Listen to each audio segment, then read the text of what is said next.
And that is really how you get yourself off the ground and start developing some level of a momentum from a direct-to-seller standpoint, is building out a list of properties that you are most willing to pursue aggressively and then expanding the high-level scope.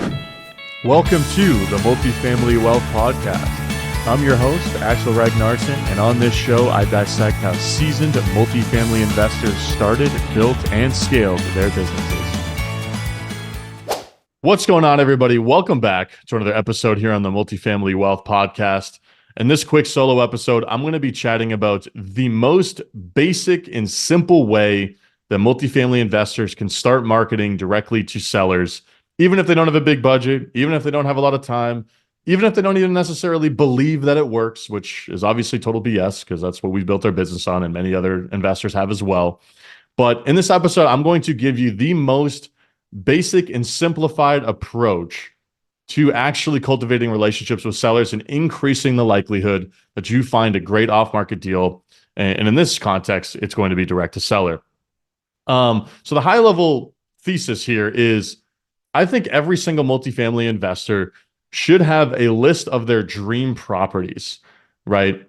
And basically what that list is we're going to narrow down our total addressable market, right? Which is more of a high-level business term, but in this situation, we're going to apply it to real estate, which is what is the target geographical area that we want to buy real estate in? And what is our target property type from an investment standpoint? And we're going to cultivate that list to include only the properties that we would most want to buy, and specifically that are owned by individuals that would be the most likely to sell. And typically this is going to be a pretty small list, and therefore it becomes very easy to market to that list, to prospect to that list, and to manage that list from a direct to seller marketing prospecting standpoint. So let's actually define how we find this dream list, our dream acquisition list, our dream property list, however you want to define it. So first of all, we take our total addressable market and then we start narrowing it down. So let's say you want to be in a major metro. Let's say you're in North Carolina, you buy properties in Charlotte, right? So you got the Charlotte metro, or let's just say the city of Charlotte, right? You're looking for properties in Charlotte. So we're starting very, very wide. And let's say you want to buy properties that are 10 to 50 units in size. Okay, so again, kind of wide in terms of your range. But let's say that your absolutely ideal acquisition is 20 units, and maybe it's 20 units because that's what you're very easily able to raise from investors. Maybe that's something that you're very easily able to purchase yourself and you have the resources available to do that. Let's say that another segment of a property or a deal that you really would love to find is something that's built in the 80s or the 90s because you don't want to deal with a lot of CapEx. Let's say you have a segment of Charlotte that you really want to be in. Maybe it's a higher zip code area, or you already own properties in some zip code and you want to be closer to the properties that you already own in terms of new deals that you're doing. And let's say, long story short, you're starting to narrow down what actually defines a very, very good deal for you and one that you are most likely to be able to pay close to market for, which again is a very vague way to describe a deal. But there are those types of deals where even though we may want to be buying stuff at deep discounts, we want to be buying stuff at great pricing, there are those really right down the middle of the fairway deals that we all have, depending on our context, or I should say our criteria and the context of our business in terms of what we're buying, the class of the properties we're buying, the areas where we want to be in, our personal skill sets. You might want to find the deep, really banged up stuff, deep value add deals if you want a construction company. But if you are terrible on the construction management side and you're overpaying for construction constantly because you don't have great GCs, you probably want to find something that's more turnkey, right? So each of our businesses dictate what our perfect deal looks like. And again, I just mentioned a bunch of different ways you can narrow that down.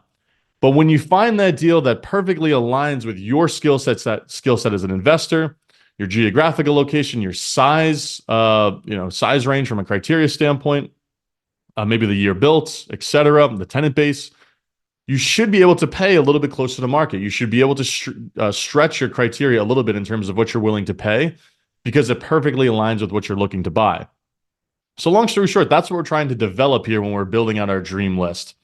So as I said, let's start high level from a geographic standpoint, high level from a criteria standpoint. You're in Charlotte, you want to buy 10 to 50 units, but let's say this 20 units, right around 20 units is perfect for you.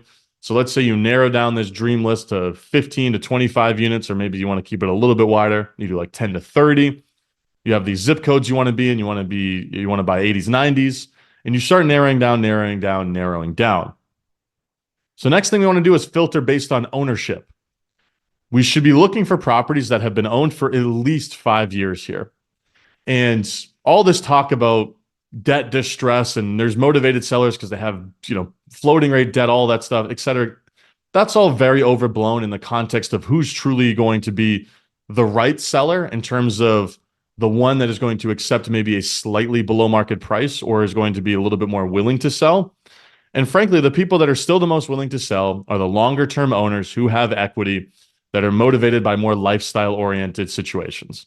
They want to retire, they want to sell, move into a different asset class, partnership dissolution. One partner maybe wants to hold, one wants to sell, and they say, screw it, let's sell, etc. So we filter for properties owned by 5+ years.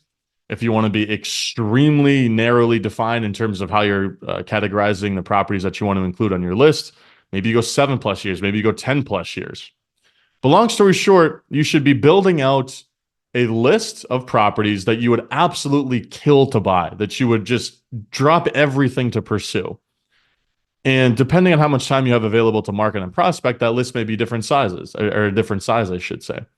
Maybe if you're working a full-time job, you don't have a lot of time to market, prospect, etc. Maybe you want 100 individual properties on that list. If you have a little bit more time, you're doing this, you're a full-time investor, maybe there's 200, 250, 300 properties. But you should be narrowing it down to a number, and I'm just kind of throwing out ranges here, but 100 to a few hundred if you're personally going out there and starting your direct-to-seller journey that you should be focusing on. And that's what you want to start with so that you can really invest yourself in spending a lot of time to attack that list. And then you're going to start to feel a better use of your time as it relates to spending money on direct mail, spending time cold calling, spending time cold emailing or cold texting, however else you may be reaching out to these individuals. And when those people reach back out to you, or when they call you after they receive a piece of your direct mail, you're going to be so much more emotionally invested in seeing that deal through because it's a physical asset that you are most interested in buying.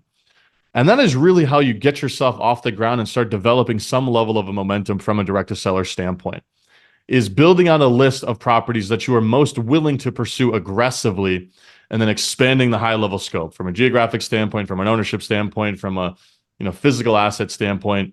And that's when you actually start to scale your direct-to-seller marketing and prospecting in terms of the actual size of your list, because some of the properties that maybe are outside of your really core dream list you're going to pursue, but you're not going to be as emotionally invested in pursuing them aggressively, and you're not going to be able to offer as much on those properties because they don't as closely align with your core investing criteria, your acquisition criteria, as the properties on your dream list do.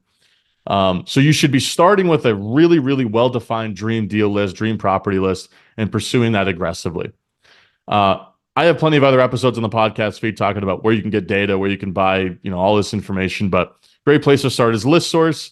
Maybe leverage some industry connections to pull a CoStar list for you. If you're going to be doing this at scale and you want to buy a subscription, you can go the Reonomy route, which is expensive, but that's also an option. But at a high level, this is a great way to just get your feet wet and start going down this road. So hopefully you found this episode helpful.